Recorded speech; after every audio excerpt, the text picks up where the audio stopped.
اعوذ باللہ من الشیطان الرجیم بسم اللہ الرحمن الرحیم الحمد للہ الذی جعلنا من المتمسکین بولایت علی امیر المؤمنین و اولادہ الطاہرین الصلاۃ والسلام علی سیدنا و نبینا ابی القاسم محمد صلی اللہ علیہ وآلہ وسلم۔ ماہ رجب ہے اور چونکہ ماہ رجب میں ہر نیکی کا اجر و ثواب کئی گنا بڑھ جاتا ہے، تو اس ماہ میں ایک خاص عمل جو مومنین انجام دیتے ہیں، امام جعفر صادق علیہ السلام کا دسترخوان بچھایا جاتا ہے، ان کے نام کی نیاز کھلائی جاتی ہے مومنین کو، اور مومنین کو کھانا کھلانے کی یقیناً بہت زیادہ فضیلت ہے۔ تو اس میں میں نے ایک ویڈیو پہلے اپلوڈ کی، اس میں میں نے بتایا، جس کا میں لنک بھی اینڈ سکرین پہ شیئر کر دوں گی، اس میں بتا چکی ہوں کہ جو معجزہ عموماً پڑھا جاتا ہے وہ امام علیہ السلام سے منسوب کیا جاتا ہے، حالانکہ وہ امام جعفر صادق علیہ السلام کی زبان مبارک سے صادر ہی نہیں ہوا، تو ان کی طرف نسبت دے کے پڑھا جاتا ہے، تو یہ چیز غلط ہے۔ تو میں نے چاہا کہ میں امام علیہ السلام کا کوئی ایسا معجزہ کہ جو ان کے بے شمار معجزات ہیں جو کہ مستند کتابوں میں موجود ہیں، جن کو پڑھنا چاہیے، جن کی علماء تصدیق بھی کرتے ہیں، تو انہی میں سے ایک معجزہ میں آپ کے سامنے پیش کرتی ہوں تاکہ آپ اس کو سنیں اور امام کی معرفت کی شمع بھی ہمارے قلوب میں مزید منور کرے، اور ساتھ ساتھ یہ کہ ہمیں صحیح طرح سے حقیقی معرفت ہو سکے اپنے چھٹے امام کی۔ اگر امام جعفر صادق علیہ السلام کا دسترخوان ہے، یقیناً ان کا ذکر بھی ہونا چاہیے،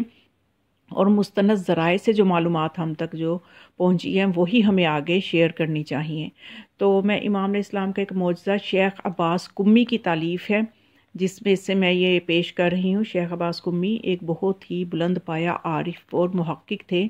انہوں نے ایک کتاب میں جو انہوں نے احسن المقال کی دوسری جلد میں امام جعفر صادق علیہ السلام کے بہت سے معجزات ذکر کیے ہیں، ان میں سے ایک میں آپ کے سامنے ذکر کرتی ہوں۔ تو اگر بیان کریں تو یہ والا معجزہ اگر امام علیہ السلام کا بیان کریں تو امام کی عظمت کے کئی باب ہمارے سامنے کھلتے ہیں۔ تو یہ معجزہ کچھ اس طرح سے ہے کہ صفوان بن یحییٰ سے یہ روایت ہے کہ اس نے جعفر بن محمد بن اشعب سے یہ روایت کی کہ جعفر بن محمد نے ایک مرتبہ یحییٰ سے کہا، صفوان بن یحییٰ سے کہا کہ کیا تمہیں پتہ ہے کہ ہم کس وجہ سے تشیع اور ولایت اہل بیت علیہم السلام میں داخل ہوئے؟ یعنی ہم نے کیوں تشیع کو قبول کیا، ہم نے ولایت پہ کیوں ایمان رکھا، ہم کیوں ولایت اہل بیت پہ ایمان لائے، حالانکہ ہمارے اگر دیکھا جائے تو ہمارے سلسلہ نسب میں کہیں کوئی بھی ہمارے خاندان میں تشیع سے واقف بھی نہیں ہے، تو اس کی وجہ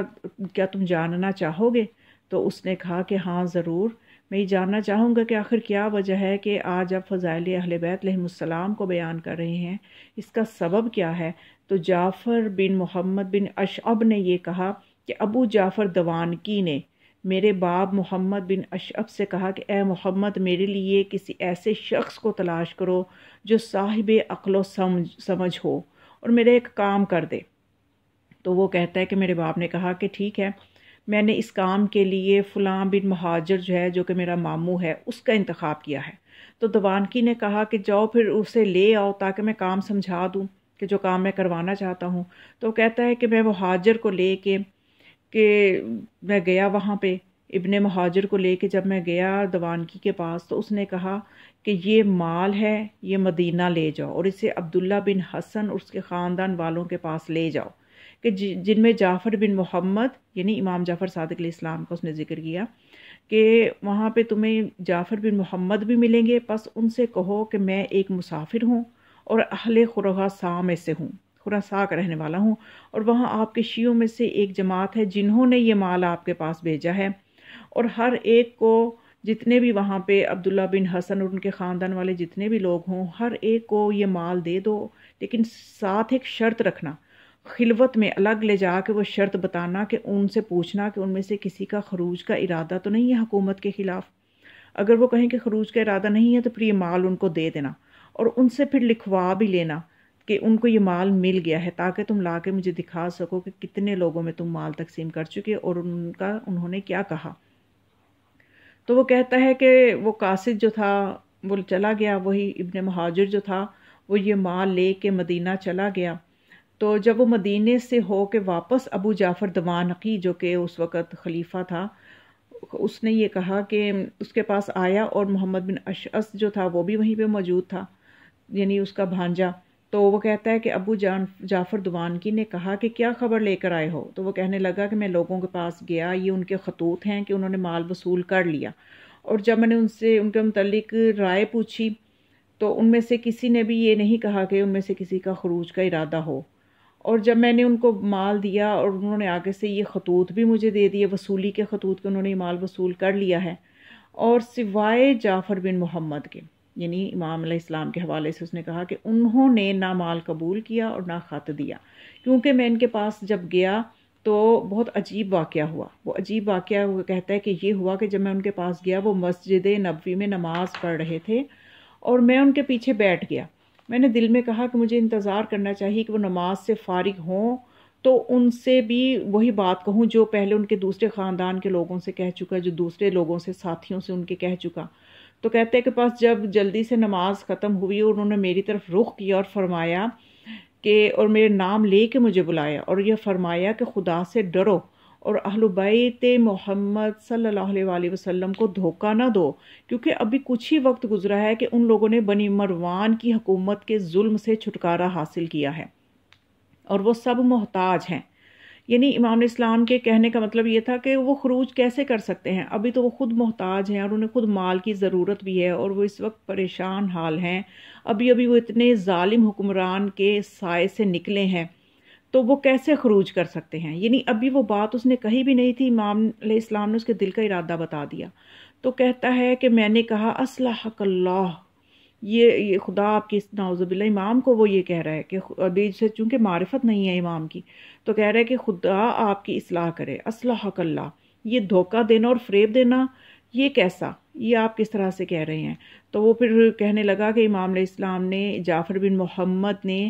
اپنا سر میرے قریب کیا تاکہ کوئی سننے نہ پائے، اور مجھے وہ سب کچھ بتا دیا جو میرے اور اے جعفر دوان کی تمہارے درمیان جو گفتگو ہوئی تھی، اور وہ انہوں نے اس طرح سے لفظ با لفظ بتائی کہ جیسے وہ تیسرے ہمارے درمیان موجود ہو،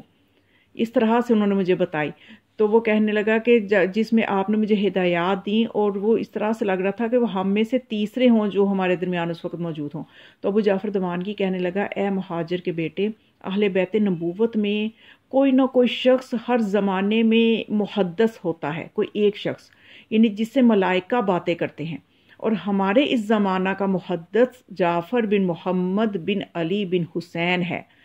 کہ یعنی ان سے فرشتے باتیں کرتے ہیں۔